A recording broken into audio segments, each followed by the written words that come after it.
Olá, tudo bem com você? O primeiro programa Justiça e Trabalho inédito de 2026 está começando com as principais notícias do Tribunal Regional do Trabalho do Rio Grande do Norte. Eu sou Heloísa Guimarães, jornalista e apresentadora, sou branca, tenho estatura mediana, olhos e cabelos castanhos e estou usando uma blusa preta. No nosso cenário, a logomarca do programa, JT, Justiça e Trabalho. Nessa edição, vamos mostrar as primeiras ações do ano da CAEX, a Central de Apoio à Execução do Tribunal, como o edital para a venda direta que envolve a Aviação Nordeste.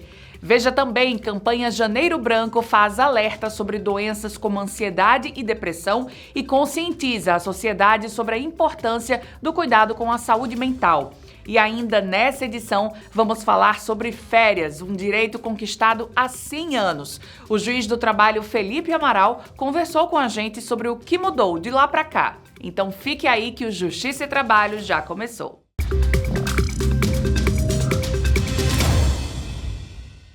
2025 foi um ano de muito trabalho e conquistas dentro da CAEX, a Central de Apoio à Execução. A equipe já começou 2026 com vários planos para continuar fazendo valer as sentenças da Justiça do Trabalho, como a venda direta que envolve a Aviação Nordeste e está com o edital aberto.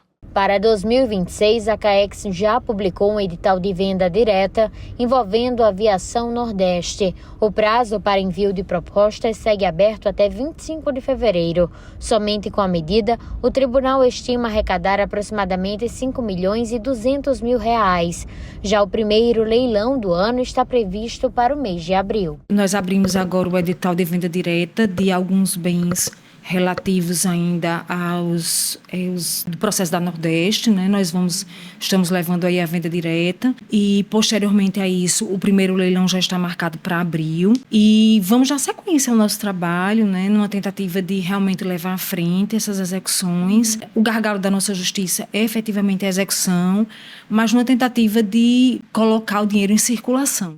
O balanço de 2025 mostra o impacto das ações da Central de Apoio à Execução nos resultados do TRTRN. Ao todo, foram arrecadados mais de R$ 34 milhões de grandes empresas devedoras, destinadas ao pagamento de dívidas trabalhistas. O setor expediu 2.749 alvarás, beneficiando credores que aguardavam a execução de seus processos.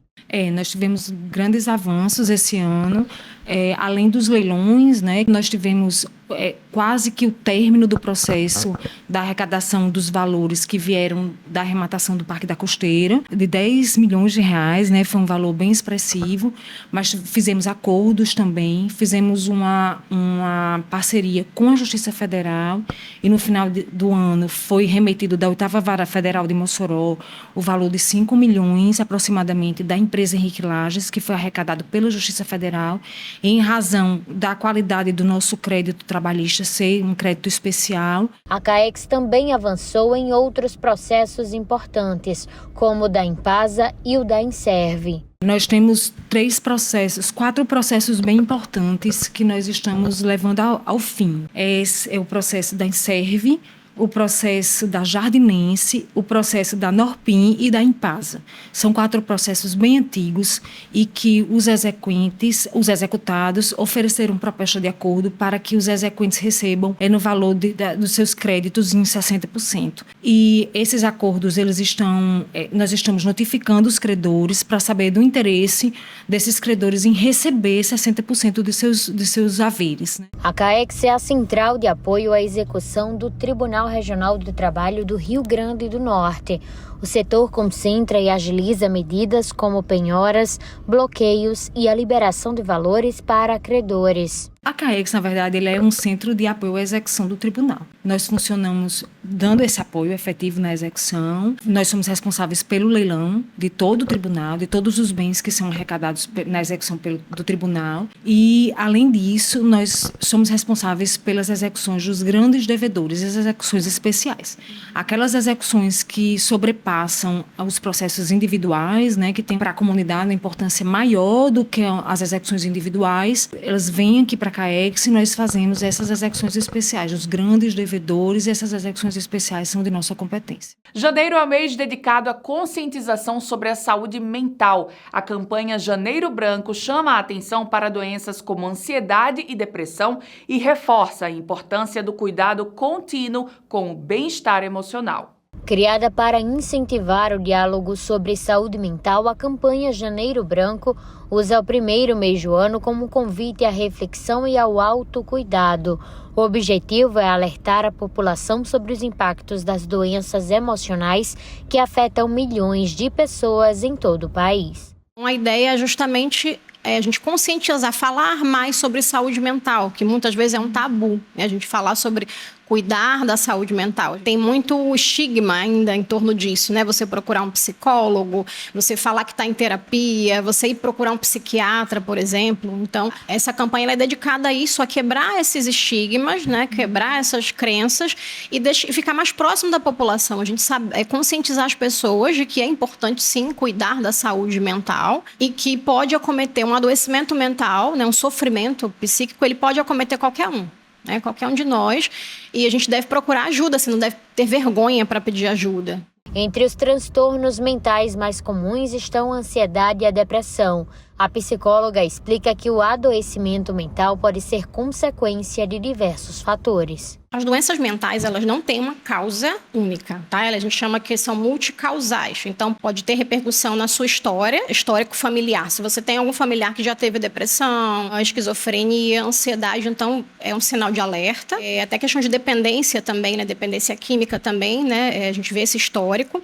Mas tem outros fatores, tá? Fatores sociais, ambientais, o acesso às condições de vida também, né? Se você tem, as questões sociais pesam também, né? Se você não tem um emprego, ou tem um emprego, o emprego não é um emprego saudável, né? Condições boas de trabalho, condições de moradia. Então, essa parte social também pesa para desencadear ou agravar um adoecimento mental. Falar sobre saúde mental ainda é um desafio, mas reconhecer os sinais e buscar ajuda pode fazer toda a diferença. Os sinais podem aparecer de diferentes formas, como tristeza persistente, cansaço excessivo e alterações no sono. Por isso é importante estar atento, inclusive, ao que o outro está sentindo. Se você está observando uma pessoa no trabalho, você convive, né, direto com ela, e aí como é que você percebe, acha, essa pessoa não está bem? Eu falo muito que é no dia a dia, como você está observando a pessoa, se ela está oscilando muito. Por exemplo, se você não está dormindo bem, se você está tendo alteração, excesso ou diminuição no sono, né, do que é normal você estar sentindo. Né? Alterações do humor, né, irritabilidade aumentada, oscilações nesse humor, ou mais irritado, ou mais oscilando muito para uma ansiedade, né, constante, ou uma euforia também. Uma euforia demais, né, ou uma oscilação em um outro momento para uma diminuição nesse humor, também a gente é um sinal de alerta, né, então a gente tem que cuidar. E se você também está com alterações que, por exemplo, te prejudicam no dia a dia, no fazer cotidiano. Se você tem uma alteração, por exemplo, do sono, do humor, que está te alterando, está te impedindo de fazer coisas do dia a dia, é um sinal de alerta. Né, se você não consegue fazer coisas do cotidiano. Então, já é um sinal que pode estar havendo algum tipo de adoecimento mental. No Tribunal Regional do Trabalho, as ações de cuidado com a saúde emocional não se limitam ao mês de janeiro e acontecem ao longo de todo o ano. A gente fala que esse cuidado, apesar da campanha ser janeiro, né, não deve ser só em janeiro. Janeiro é só o momento que a gente está ali conversando sobre o assunto. O acolhimento em saúde mental ele deve ser um trabalho contínuo, como, por exemplo, ofertar o acolhimento, né, se o trabalhador, né, os servidores, magistrados, precisam ter um suporte de imediato, né, nessa parte de saúde mental. A gente tem aqui na equipe, eu que sou psicóloga, né, temos psiquiatra também, então a gente faz esse acolhimento, né, emergencial e de orientação também, se precisar de outro tipo de serviço, a gente dá as orientações, faz diagnóstico e acolhe. É importante que as instituições tenham esse cuidado nessas ações, mas também temos ações preventivas, né? Ações de qualidade de vida, rodas de conversa sobre esses assuntos, né? Por exemplo, Setembro Amarelo, a gente fala sobre essa questão do suicídio e também, principalmente no local de trabalho, a gente falar sobre como manter locais de trabalho mais saudáveis. Então, a gente promover esse discurso, esse espaço de diálogo com os profissionais também é importante. A primeira turma do Tribunal Regional do Trabalho da 21ª Região no Rio Grande do Norte reconheceu a rescisão indireta do contrato de uma ex-empregada de um hospital. A decisão foi tomada por causa da falta de depósitos do FGTS, mesmo com a empresa tendo feito um parcelamento da dívida junto à Caixa Econômica. Quem tem os detalhes é o nosso repórter Rafael Lopes. Ficou comprovado no processo que o hospital deixou de fazer os depósitos do FGTS por vários meses, principalmente entre dezembro de 2021 e março de 2023. Na defesa, a empresa alegou dificuldades financeiras e informou que fez um acordo de parcelamento com a Caixa Econômica Federal para regularizar os valores em atraso. Mas, segundo o relator do caso, o desembargador Bento Herculano, esse parcelamento não impede que o trabalhador em questão busque seus direitos na Justiça do Trabalho. Ele citou o entendimento do Tribunal Superior do Trabalho, que define que o parcelamento do FGTS não afasta o direito do empregado de exigir o depósito imediato dos valores não pagos. Para o relator, a falta de recolhimento do FGTS configura a falta grave do empregador e justifica a rescisão indireta do contrato, mesmo existindo acordo de parcelamento. O desembargador também destacou que a ausência ou irregularidade no FGTS representa descumprimento de obrigação contratual, conforme prevê a CLT. Com a rescisão indireta, o trabalhador passa a ter direito às verbas rescisórias, como multa do FGTS, 13º salário e férias proporcionais, da mesma forma que acontece em uma demissão sem justa causa. A decisão da primeira turma do TRT do Rio Grande do Norte manteve o entendimento já adotado pela terceira vara do trabalho de Natal.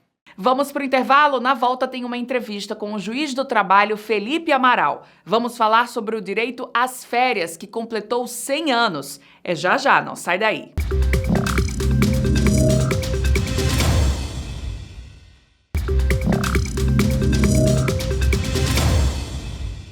Há exatos 100 anos era criado no Brasil o direito às férias para trabalhadores e trabalhadoras brasileiros. Mas será que atualmente esse direito cumpre a função pela qual ele foi criado? Sobre esse assunto a gente vai conversar agora com o juiz do trabalho Felipe Amaral, juiz do TRT-RN. Doutor Felipe, seja muito bem-vindo mais uma vez aqui ao nosso programa Justiça e Trabalho. Muito obrigado, fico muito feliz de ter a oportunidade de conversar sobre esse tema tão importante que é esse direito às férias. Doutor Felipe, como que surgiu esse direito às férias aqui no nosso país e qual foi exatamente esse contexto social e econômico, né, que levou à sua criação há exatos 100 anos? A gente remonta, historicamente falando, esse direito de férias lá em 1925, a Lei 4.882, que agora comemora 100 anos, ela estendeu esse direito. Algumas categorias possuíam esse direito a 15 dias de férias, e essa lei estende aos trabalhadores de estabelecimentos comerciais, industriais e bancários. E, posteriormente, logo após, em 1943, a CLT garante esse direito a todos os trabalhadores. E quais são os erros mais comuns cometidos pelas empresas em relação à concessão e ao pagamento dessas férias? É sempre bom a gente lembrar que a data das férias deve atender ao interesse do empregador. Isso está expresso na CLT. No entanto, alguns prazos são também definidos pela legislação, e dentre eles eu verifico que um dos que não é tão respeitado, muitas vezes a empresa deixa passar desapercebido, é o prazo de 30 dias para comunicar. Ela pode definir o período, mas deve comunicar com 30 dias de antecedência ao empregado. Isso está previsto na CLT. E também deve fazer o pagamento dos dias de férias mais o valor referente a 1/3, 2 dias antes do início das férias. E o que acontece, doutor, quando a empresa não concede férias a um trabalhador ou concede essas férias fora do prazo? Perfeito. O artigo 137 da CLT destaca que se as férias forem concedidas após o prazo concessivo, que é aquele prazo de 12 meses após o empregado conquistar o direito, após o período aquisitivo, a empresa deverá pagar esse valor em dobro. Doutor, em 2017 o país passou por uma reforma trabalhista, né? Ela alterou em algo esse direito às férias? 2 pontos que eu destaco que de grande relevância, e foi a possibilidade de fracionamento Hoje você pode fracionar as férias em até 3 períodos, sendo que um deles não pode ser inferior a 14 dias e os demais também não podem ser inferior a 5 dias. E também tivemos uma alteração inserindo a impossibilidade de início das férias antes de feriados e descansos semanais remunerados. Há ainda a opção de vender, né, uma parte dessas férias. Há um risco aí de muitos trabalhadores serem pressionados a vender, né, esse seu tempo. Como é que o senhor analisa casos em que isso acontece? Isso acontece muito? A legislação atribui essa possibilidade de venda do abono, como a legislação chama de férias, destacando que é uma opção do empregado. A empresa não pode, de forma alguma, ameaçar, coagir, determinar, colocar como uma política institucional essa venda, já que a opção é do empregado. Caso ele tenha esse interesse, ele deve comunicar ao empregador, e aí sim pode ser feita essa conversão de 1/3 em abono. E em tempos de trabalho remoto, né, pejotização e novas formas de contratação, como que esse direito às férias, né, que como o senhor falou no início, garante saúde e até segurança para todo mundo, né, como é que isso está sendo afetado? Sem dúvida, essas novas formas de relação de trabalho, as questões relacionadas ao teletrabalho, acentuam essa necessidade de desconexão. A pessoa ali, às vezes, está no teletrabalho, ela não tem um horário definido, está sempre consultando e-mail, e isso tem que ser uma política da empresa, não permitir essas atividades durante o período de férias. Pois um desafio atual, sem dúvida, é garantir o direito à desconexão durante o período de férias. Quando a gente fala em pejotização, se trata de uma relação que não se enquadraria na relação de emprego. Mas, claro, sempre que houver um ilícito, que for uma relação de emprego, que está ali apenas formalmente caracterizada como uma pejotização, caso seja declarado o vínculo de emprego, será deferido o direito de férias a esse empregado. E na sua opinião, doutor Felipe, depois de 100 anos, né, de existência, o direito a férias, ele precisaria ser fortalecido, modernizado, ou ele está adequado hoje para a realidade do país? Ele precisa ser fortalecido no aspecto prático. A legislação garante ter instrumentos, mas na prática é preciso que as empresas criem políticas para não ter nenhum tipo de atividade de fato garantir o direito à desconexão do empregado durante os 30 dias de férias. Doutor Felipe Amaral, juiz do trabalho no TRT do Rio Grande do Norte, muito obrigada pelos seus esclarecimentos, por compartilhar, né, seu conhecimento aqui com a gente, e até uma próxima. Muito obrigado, fico sempre à disposição. O programa Justiça e Trabalho dessa semana fica por aqui. Muito obrigada pela sua companhia. A gente volta a se encontrar na próxima semana. Até lá.